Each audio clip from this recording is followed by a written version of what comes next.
Morning બધાને. Good morning sir. મજામાં છો બધા? હા. ઓકે. નવોદય પરીક્ષાની જાહેરાત આવી ગઈ છે અને ફોર્મ ભરાવાના શરૂ પણ થઈ ગયા છે. જો તમારામાંથી કોઈકને ના ખબર હોય તો જણાવી દઉં કે 31/7 એટલે કે 7મા મહિનાની 31 તારીખ ફોર્મ ભરાવા માટેની છેલ્લી તારીખ છે. નવોદયનું ફોર્મ સમયસર ભરી દેવાનું. કદાચ એવું થાય તમારી આજુબાજુમાં કોઈક બાકી રહી ગયું હોય, 5મા ધોરણમાં ભણતું હોય, એને કહી દેવાનું. એ નવોદયની પરીક્ષા પણ આપવા મળશે, સીઈટીની પરીક્ષા પણ એમને આપવા મળશે, સાથે સાથે બાલાચાડીની પરીક્ષા પણ આપવા મળશે. તમારી આજુબાજુ કોઈક ધોરણ 5માં બાળક ભણતા હોય, તમારા મિત્રો હોય, તમારા રૂમમાં ભણતા હોય, તો એમને કહી દેવાનું કે એમને આ વર્ષે 3 એક્ઝામ આપવા મળશે: નવોદય, સીઈટી અને સૈનિક સ્કૂલ. નવોદય, સીઈટી અને સૈનિક સ્કૂલ. ઠીક છે. નવોદયના ફોર્મ ભરાવાના શરૂ થઈ ગયા છે. સીઈટીના બાકી છે, આવશે એટલે હું તમને જાણ કરી દઈશ. નવોદયના ફોર્મ ભરવાના તો શરૂ થઈ ગયા છે, પણ તારીખ ખૂબ નજીક છે બેટા પરીક્ષાની.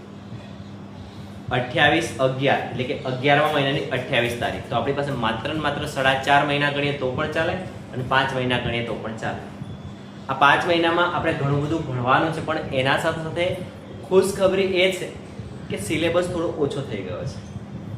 પહેલાં આપણે ઘણું બધું ભણવું પડતું હતું, હવે એમાં થોડુંક ઓછું થઈ ગયું છે. સિલેબસ ઓછો થયો છે, એની સાથે સાથે તમારી મગજની ક્ષમતા તમારે વધારવી પડશે.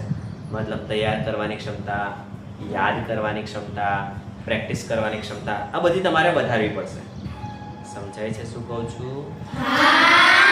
આ તમારે ધ્યાન રાખવું પડશે. આજે હું સ્પેશિયલી નવોદય વિભાગ 1 માનસિક યોગ્યતા કસોટી એટલે કે MAT, જેના જૂના સિલેબસ પ્રમાણે કુલ 40 પ્રશ્નો આવતા હતા. કેટલા પ્રશ્નો આવતા હતા? 40. નવા સિલેબસ પ્રમાણે એના માત્ર 20 પ્રશ્નો આવવાના છે.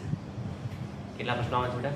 20. પહેલા 50 માર્ક્સની ખાલી આકૃતિ આવતી હતી, હવે માત્ર 25 માર્ક્સની આવવાની છે. કેટલા આવવાની છે? 25. અને 25 માર્ક્સની આકૃતિની સાથે સાથે બીજા 25 માર્ક્સનું પર્યાવરણ મૂક્યું છે એમને, જીકે મૂક્યું છે. અને જીકેમાં પણ તમારા માટે ફાયદાની વાત એ છે કે ફકરામાં તો ફકરા આવવાના જ છે, પણ પર્યાવરણમાં પણ 5 માર્ક્સનો એક ફકરો આવવાનો છે. એટલે કે ફકરામાંથી વાંચીને એમાંથી તમારે જવાબ શોધવાના. જે મેં તમને ગઈકાલે એક ફકરો સમજાવ્યો, પરમ દિવસે એક ફકરો સમજાવ્યો, હે ને? એવું બેટા પર્યાવરણ પણ આવવાનું છે. એ 5 માર્ક્સ તો પણ પાકા છે. બીજું પર્યાવરણમાં શું પૂછાવાનું છે એની ચર્ચા હું તમને આવતીકાલે કરીશ. પર્યાવરણમાં કયા કયા ટોપિક કરવાના છે, કેવી રીતે તૈયારી કરવાની છે, એટલે બધું મટીરિયલ હું તમને અહીંયાથી આપવાનો છું. એટલે તમારે પર્યાવરણની ચિંતા કરવાની જરૂર નથી, બસ માત્ર ને માત્ર તમારે તૈયારી કરવાની છે. સમજાય છે? તૈયારીમાં શું ધ્યાન રાખવાનું? અહીંયા જે ભણાવો ને ઘરે જઈને તૈયાર કરી દેવાનું.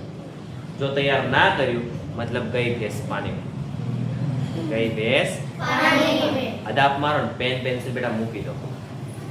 ભણતી ટાઈમે કશું કામ નહીં કરવું, ખાલી ધ્યાન આપવાનું. તો આ વખતે ગયા વખતે આપણે 10 ભાગ ભણતા હતા. ગયા વર્ષ સુધી બેટા આકૃતિના 10 ભાગ કરતા હતા. આ વખતે આપણે માત્ર 5 ભાગ કરવાના છે. કેટલા ભાગ કરવાના છે? 5 ભાગ. અને કયા કયા ભાગ છે? આ જે આકૃતિઓ લીધી છે એ મેં મારા ઘરે નથી લીધી, નવોદયની ઓફિશિયલ વેબસાઇટ પરથી, કે જ્યાં એ લોકોએ આવી આકૃતિ, આ ભાગની આકૃતિ પૂછાશે એવી માહિતી આપેલી છે. ત્યાંથી મેં તમારા માટે આકૃતિ લીધી છે. સમજાઈ ગયું બધાને? તો હવે આપણે 10 ભાગ નથી કરવાના, ખાલી 5 ભાગ કરવાના છે. કેટલા ભાગ કરવાના છે? 5. અને 5 ભાગ કેવી રીતે સોલ્વ કરવાના એ હું તમને આજે સમજાવી દેવાનો છું, આજે હું તમને શીખવાડી દેવાનો છું. તો એના પછી તમારે શું કરવાનું છે? તમારે કંઈ નહીં, રોજ ટ્યુશન આવવાનું. હું તમને અઠવાડિયામાં 2 દિવસ આકૃતિ શીખવાડીશ, 2 દિવસ પર્યાવરણ, 2 દિવસ ગણિત. આ સિવાય વચ્ચે આપણને સમય મળશે એટલે આપણે કરીશું પેપર સોલ્વ. શું કરીશું બેટા? Paper solve. સમજ પડે છે? ગણિતમાં પણ કયા કયા ટોપિક કરવાના છે એ પણ હું તમને માહિતી આપી દેવાનો છું. તો આજે વધારે સમય નથી બગાડતા, બસ તમે મસ્ત પિટ્ટાર બેસીને અહીંયા ધ્યાન આપો એટલે આ ભાગનો જવાબ કેવી રીતે શોધવા એ હું તમને શીખવાડતો. દેખો, આકૃતિ ઈઝી હોય છે, જવાબ તમારે અંદરથી જ શોધવાના હોય છે, પણ તમારી પાસે હોવું જોઈએ બેટા મગજ. શું છે? કેટલા પાસે મગજ છે? મારી પાસે છે. અદાપ મારી બેસી જાઓ. તમારી પાસે મગજ છે એનો મતલબ કે તમને આ આકૃતિ આવડી જશે. ખબર પડી કે નહીં પડી? પડી. સમજાવો, જો ધ્યાન આપજો. પહેલો ભાગ છે, એમાં શું હોય તો બેટા ભાગનું નામ છે છુપાયેલી આકૃતિ શોધો. શું નામ છે બેટા? છુપાયેલી આકૃતિ શોધો. અદ્રશ્ય આકૃતિ શોધો એવું પણ આવે.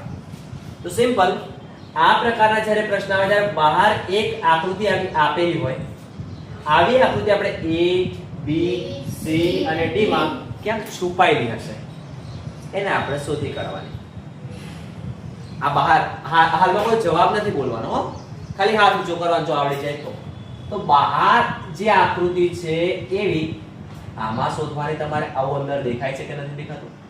આમાં દેખવાનું છે, આમાં દેખવાનું છે ને આમાં દેખવાનું છે. તમને જેમાં બહાર આ છે એવું ને એવું જેમાં જોવાય એ તમારો જવાબ. ધ્યાનથી જુઓ. જે વિદ્યાર્થી મિત્રો વિડિયો જોઈ રહ્યા છે, જો તમને આમાંથી જવાબ મળી જાય તો તમારે કોમેન્ટ કરવાની છે. મગજ લગાવો. ચલો ખાલી 10 સેકન્ડનો સમય આપો તમે.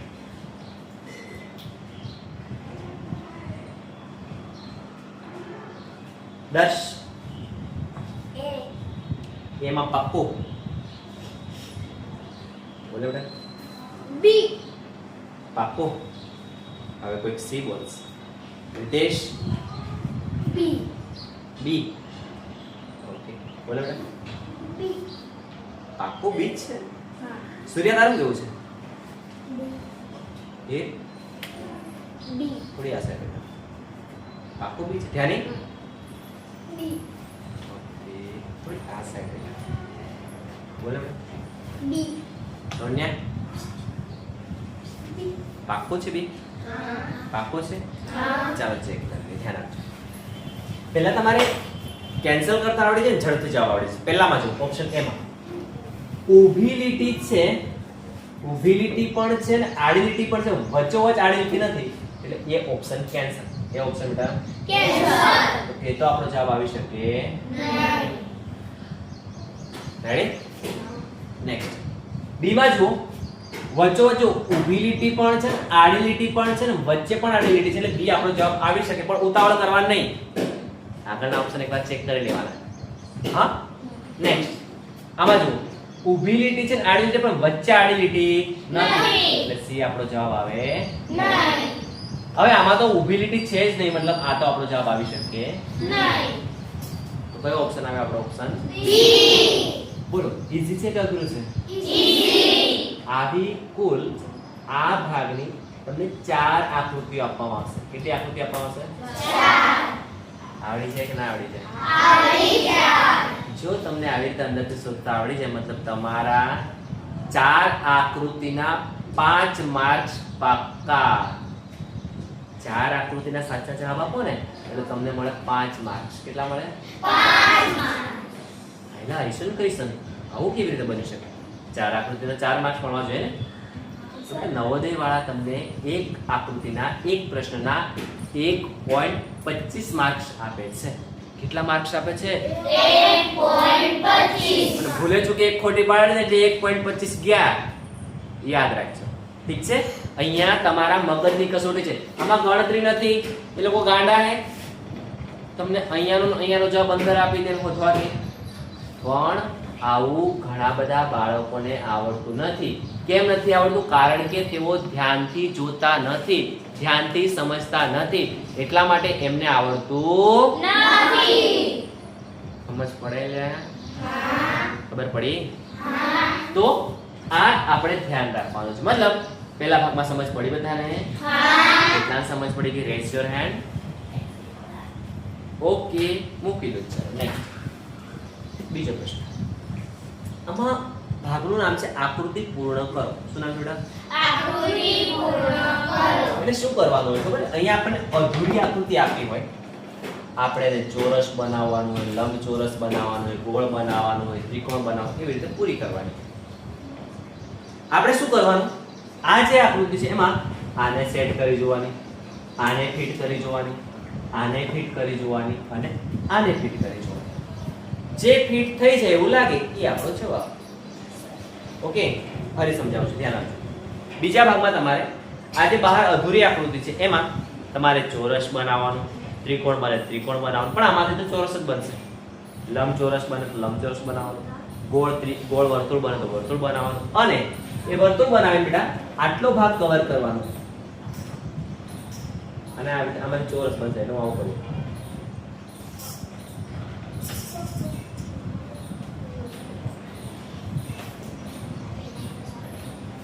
એટલે કે આવી રીતે ચોરસ બનશે. તો મને જોઈએ બેટા આવી રીતે બને.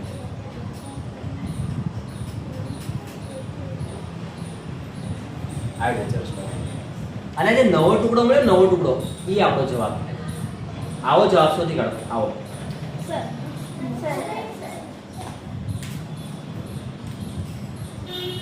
એબીસીડી માંથી કેવો ટુકડો શોધવાનો છે તમારે ધ્યાન આપજો. આ જે નવો ટુકડો બન્યો એ તમારે શોધવાનો છે.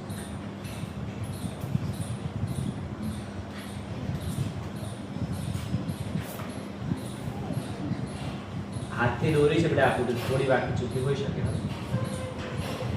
આવો જવાબ શોધી કાઢો એટલે એ તમારો જવાબ.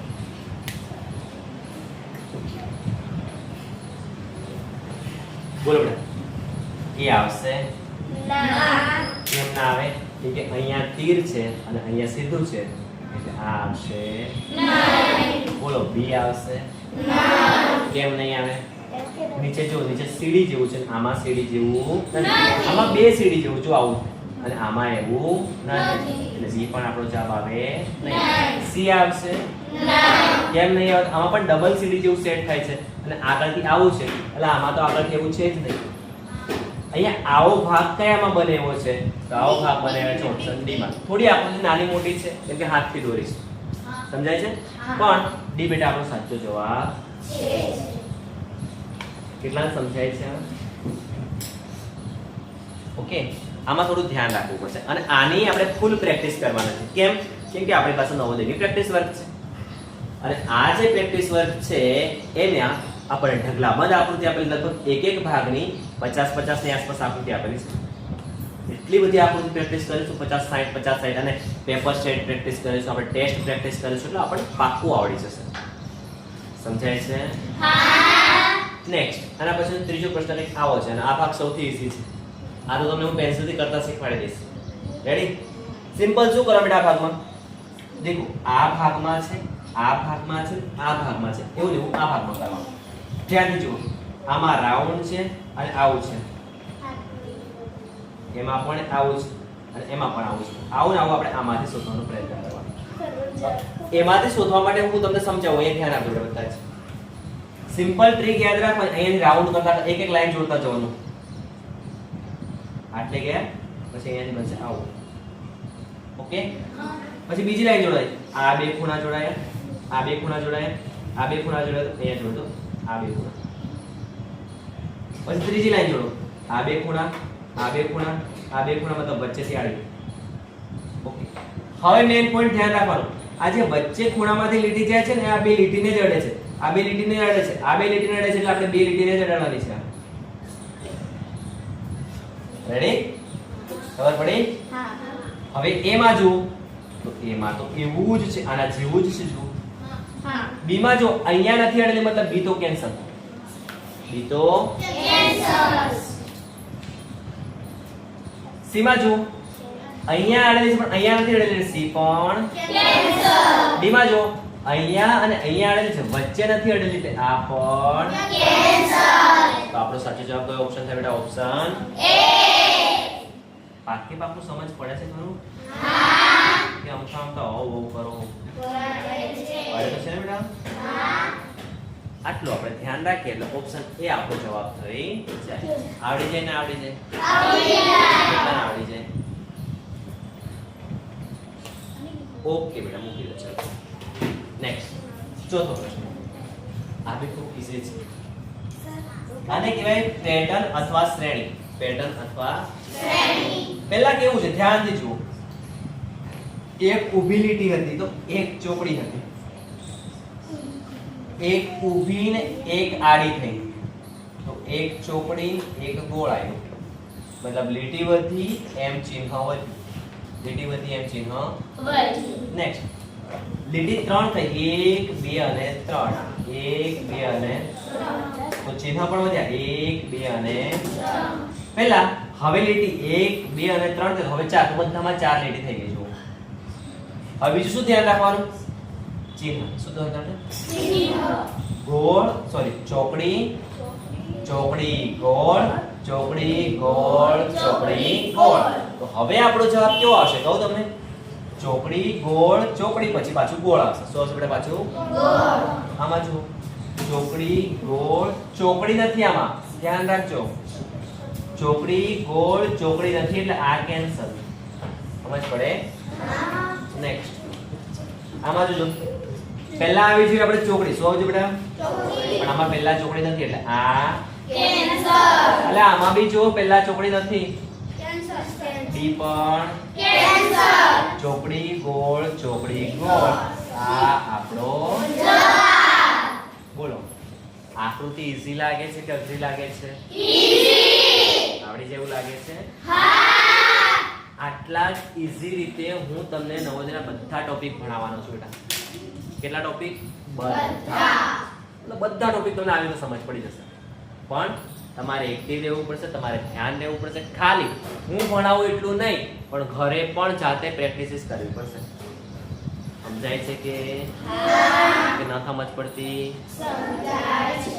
રેડી આટલું આપણે ધ્યાન રાખવાનું છે તો પાંચમા પ્રશ્નમાં આપણે નીચે જગ્યા નથી એટલે ભાઈ અહીંયા સેટ કર્યો છે અને આને કહેવાય દર્પણ આકૃતિ એટલે કે અરીસાવાળી આકૃતિ અથવા પાણી આકૃતિ વોટર આકૃતિ પણ કહેવાય છે જો આ બાજુમાં લીટો હોય ને તો તમારે સમજી લેવાનું અરીસો છે શું છે બેટા અરીસો અને નીચે હોય તો તમારે પ્રતિબિંબ આકૃતિ અથવા પાણીની આકૃતિ વોટર આકૃતિ પણ કહી શકીએ આપણે રેડી એની પ્રેક્ટિસિસ હું તમને એટલી મસ્ત રીતે કરાવવાનો છું કે તમને અમથામ આવડી જશે મતલબ જવાબ તમારે યાદ ના રાખવો આવડી જ જશે અમથું પણ અત્યારે ખાલી આવો પ્રશ્ન જો પૂછાય તો આપણે શું યાદ રાખવાનું તો સિમ્પલ એબીસીડી માં ટટ્ટાર બેસો અદાબ મારો બેટા એબીસીડી માં અમુક અક્ષર એવા હશે અરીસામાં કેવું ઉલટાય છે અરીસાની સામે આપણે ઊભા હોય તો મારો જમણો હાથ ડાબી બાજુ દેખાય ડાબો હાથ આજે કાચની સામે છે ને ડાબો કાન પકડજો અરીસા વાળો તમારો ભૂત જમણો હાથ પકડી ઊભો છે તમે જમણો પગ ઊંચો કરજો અરીસા વાળો તમારો ભૂત ડાબો પગ ઊંચો કરશે મતલબ સાઈડ બદલાય શું બદલાય બેટા સમજાય છે તો જો આપણે આકૃતિ આને આવી રીતે પકડી હોય અરીસામાં બેટા આવી રીતે ફરી જાય ઉલટી અરીસામાં હું અહીંયા ઊભો હોય મારો હાથ જમણો હોય તો પહેલામાં પહેલો ડાબો હાથ કયો હોય પણ એબીસીડી માં અમુક અક્ષરો એવા હોય છે જે ક્યારે બદલાતા જ નથી હંમેશા એવા ને એવા જ જેમ કે એ અને અહીંયા દેખો અરીસામાં દેખો ગમે તે લઈ જાઓ વી ટી ઓ સમજાય છે શું કહું છું અમુક એવા અક્ષરો છે જે ક્યારે બદલાતા નથી એવા ને એવા જ રહે છે આઈ એચ એવા અક્ષરો છે બેટા એ ક્યારેય ઉલટાતા એવા ને એવા એટલે અરીસામાં જ્યારે જોઈએ ત્યારે આકૃતિ ઉલટાય પણ આકૃતિમાં કોણ ઉલટાય અને કોણ ન ઉલટાય એ પણ હું તમને સમજાવી દઉં ધ્યાન આપી દઉં ટી છે ને ટી બેટા હંમેશા એમ જ રહે ટીન તમે ગમે તે બાજુ અરીસામાં લઈ જાઓ ટી ટી જ રહે એ બદલાય હા કદાચ નીચે અરીસો આવી જાય ને તો પ્રતિબિંબ બદલાય છે પણ સાઈડમાં હોય તો એમનું એમ રહે એટલે કે ટી એમનો એમ રહેશે અને એ એમનો એમ રહેશે ટી એમનો એમ અને એ એમનો એમ તો બદલાશે કોણ ભાઈ બી કોણ બદલાશે બેટા બી કેવી રીતે બદલાશે ધ્યાન રાખજો એમ બી અત્યારે આમ છે જ્યારે બેટા તમે અરીસામાં જુઓ ને ત્યારે એ તમને આમ દેખાશે અને આ કેવી રીતે દેખાય છે એ તમને હું અરીસો લાવીને સમજાવી દઈશ સમજાય છે બધાને થાકી ગયા છો તો ટટ્ટાર બેસન મારવાના ધ્યાન રાખજો તો બી એટલો બદલાશે બેટા હવે આમાં જો ટી એ બી ટી આ તો એમનું એમ જ છે મતલબ બી આપણો જવાબ આવે કોણ બદલાવાનો છે ખાલી બી કોણ બદલાવાનો છે ખાલી ટી બી એ ટી આ જવાબ આવશે કેમ લે કેમ કે બી આમ નથી બી ફર્યો નથી બી એ જગ્યા બદલી છે એટલે જગ્યા થોડી બદલાય બેટા ત્યાંના ત્યાં જ રહે પણ ખાલી ઉલટાઈ જાય ઠીક છે આ પણ એની જગ્યાએ છે એટલે એ પણ આપણો જવાબ આવે અને એને કોણે ઊંધે માથે લટકાયો એ તો ઊંધો જ થઈ ગયો આમાં તો. એ ઉલટાય ખરો? એ ક્યારે ઉલટાય? જ્યારે નીચે અરીસો હોય ત્યારે અથવા પાણી વાળું પ્રતિબિંબ હોય ત્યારે. એટલે આ આપણો જવાબ આવે TM નો M, AM નો M, BM નો M અને TM નો 1 મિનિટ. ગડબડ તો થશે એવી? ના બરાબર. ઓકે બેટા, તો ધ્યાન આપજો. T આ બાજુ છે તો T પહેલા હા બરાબર છે. ઓકે અચ્છા મેં અહીંથી અહીંયા લખ્યું છે એટલે અહીંયા લખ્યું તો સમજ પડી જશે. દેખો પહેલા કોણ આવે બરોબર? અરીસાની પહેલા આવે. પહેલા આવે T. પહેલા કોણ આવે? પછી કોણ આવે? A. કોણ આવે? પછી આવે B. ઉલટાઈ જાય. B શું થાય બેટા? ઉલટાઈ જાય. અને છેલ્લે આવે T. છેલ્લે આવે T. તો T A B T. Okay બરાબર છે. તો ઉપરથી નીચે લખ્યું એટલે થોડું કન્ફ્યુઝન થયું. સમજાય છે બધાને? બોલો હવે તમે જ મને કહો આકૃતિના 25 માર્ક્સ પાકા કે કાચા? બોલો આકૃતિમાં ભૂલ પડે અને પરીક્ષા આવે ને ત્યાર સુધી તો આપણે 200 આકૃતિઓની પ્રેક્ટિસ કરી નાખવી છે દરેક ભાગની. ચોપડી પૂરી થઈ જાય તો હું ગમે ત્યાંથી લાવીને તમારા માટે વ્યવસ્થા કરી દઈશ. રેડી? પણ આકૃતિ એટલે ગણતરી નહીં પણ મગજ. ગણતરી નહીં પણ બેટા પણ તમારી પાસે મને પૂરો વિશ્વાસ છે તમારા બધા જોડે મગજ છે ને? કે ઘરે મૂકીને આવ્યા છે? 30 દિવસમાં તો નહીં મૂક્યું ને? બધું બરાબર છે ને? રેડી બેટા? સમજ પડે છે? તો 25 માર્ક્સ આપણને આકૃતિમાંથી એક પણ માર્ક્સ આપણે જવા દેવાનો નથી. એક પણ માર્ક્સ આપણે જવા દેવાનો નથી. સમજાય છે બેટા?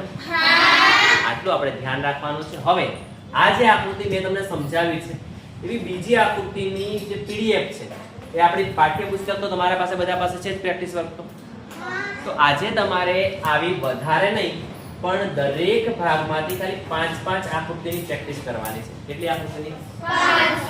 5 આકૃતિ. ઓકે? અને જો કોઈ પાસે પાઠ્યપુસ્તક નથી તો પાઠ્યપુસ્તક પ્રેક્ટિસ વર્ક લઈ લેજો. ઠીક છે? સમજાય છે બેટા બધાને? જેથી કરીને તમને પણ આમાં ભૂલ પડે નહીં. અને કદાચ કોઈક આકૃતિ ના આવડે તો હું તો છું જ, કાલે આવે તમારે મને કહી દેવાનું. આ ભાગમાં બધાને સમજ પડી ગઈ છે? ઓકે, તો આજે મેં તમને 25 માર્ક્સ આકૃતિમાં કેવી રીતે મેળવવાના એ સમજાવી દીધું. આવતીકાલે હું તમને પર્યાવરણમાં કેવી રીતે 25 માંથી 25 લાવી શકીએ છીએ એ સમજાવીશ. રેડી બેટા? ચાલો.